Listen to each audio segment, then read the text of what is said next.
নমস্কার বন্ধুরা, আমি রুমেলা। রুমিজ টেস্ট অ্যান্ড ট্রাভেলসে সকলকে অনেক অনেক স্বাগত। আজকের রেসিপি পটলের মালাইকারি।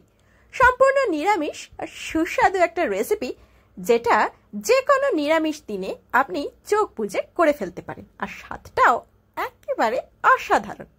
মানে চিংড়ির মালাইকারি তো অনেক খেয়েছেন, পটলের মালাইকারি কি আগে কখনো খেয়েছেন? যদি না খেয়ে থাকেন, পুরো ভিডিওটা দেখতে থাকুন, স্টেপগুলো অনুসরণ করতে থাকুন। সর্ষের তেলে প্রথমে আলু আর পটল ভেজে নিতে হবে, মানে 3 থেকে 4 মিনিট। আর একটা কথা বলে রাখি, এই রেসিপিটাতে আমি আলু ব্যবহার করেছি, যেরকমভাবে দেখতে পাচ্ছেন পাতলা পাতলা করে কেটে।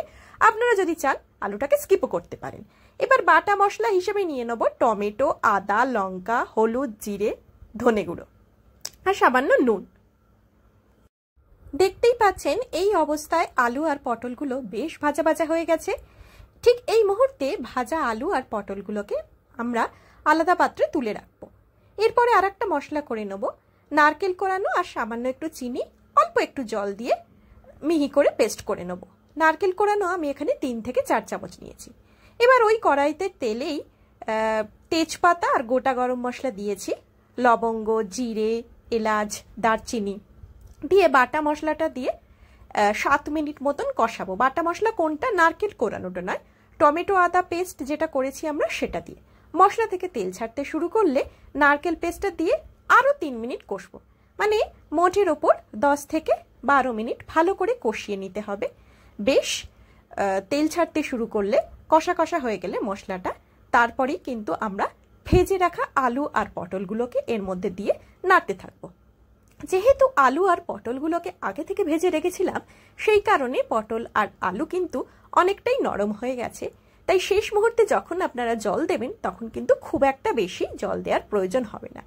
মোটামুটিভাবে কড়াই থেকে 1 থেকে 1.5 ইঞ্চি মতন উঁচুতে জল দিলেই হবে। অল্প একটু যে কাঁচা ভাবটা আছে সেটা চলে যাবে, এইটুকুই করতে হবে। মানে খুব বেশি জল দেওয়ার কথা দরকার নেই। আর সামান্য একটু আমি দুধ ব্যবহার করেছি।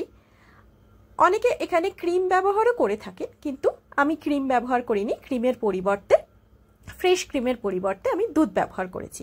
তো আপনারা যদি মনে করেন তো ফ্রেশ ক্রিমও দিতে পারেন, সেক্ষেত্রে আর দুধটা ব্যবহার করবেন না, কিন্তু নারকেল কোরানোটা মাস্ট। ঢাকা দিয়ে সেদ্ধ হতে আরও 5-7 মিনিট মতন রেখেছিলাম। দেখতেই পাচ্ছেন কত সুন্দর গায়ে গায়ে পটলের মালাইকারি তৈরি হয়ে গেছে। তো বন্ধুরা, পটলের মালাইকারি রেসিপিটা কেমন লাগলো আমাকে অবশ্যই জানাবেন।